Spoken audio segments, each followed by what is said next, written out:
Hi, it's Miss Terry. Miss Tammy. And Miss Tony. And this week we're going to be demonstrating the Apple Print Keepsake project. And what you're going to need from your pack is you're going to need the I Love You to My Core sheets, and we've put quite a few in there in case you want to make some for grandparents or for other loved ones, or when the first one doesn't turn out so well because your baby's squirming so much, which probably will happen. So we've given you quite a few sheets so that you can practice it to make some good prints. You'll also need your non-toxic washable red paint. It's in a little pup in your bag.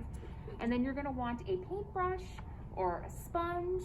We would recommend having some paper towels or maybe some wipes handy. And then you're going to need some crayons or markers to finish off the project. You may want to do this when your child isn't in their nicest clothes either. You either want to take them, if they're really young, take off their clothes. If they're a toddler and they're a little fidgety, do it before bath time so you could get them right in the tub and clean them up when they're done. It's a great idea. All right, so we're going to pretend that my hands are baby's feet, so I should probably be moving them more. My favorite to apply the paint is with a sponge. The brush works fine too if that's what you have, but sometimes I've found that if you're just dabbing instead of brushing, it's a little less ticklish for your child. But you use those words. Oh, how does that feel? Oh, it feels so nice and wet and cold. Cold. And does that tickle? And as they're squirming, you can just dab. Make sure you get all of those little toes. And I would recommend doing one at a time. And then down and up. They're going to want to slide. They're going to want to slip and slide. But that's okay. That's all right. Just work on that down and up. And then you'll repeat with the other side.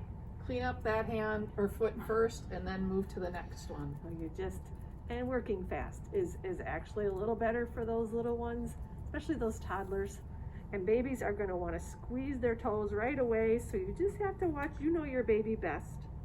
And you put that on down and up. And get that towel handy.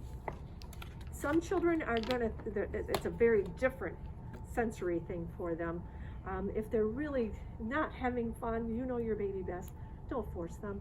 Wait for another day. Maybe show them, just like we did with our hands, that it's okay to do that. And then they will love it. And it's the best keepsake ever. So after it's dry, you can go ahead, add the little accents, the seeds in the middle, the apple stem, and the leaf. And then when you're all done, either on the bottom here or on the back, put your child's name and the date that you did it. It's always a nice little reminder when you do other footprint type things to see how much they've grown in the time frame from one to the next. And it happens fast. We know. It does happen fast.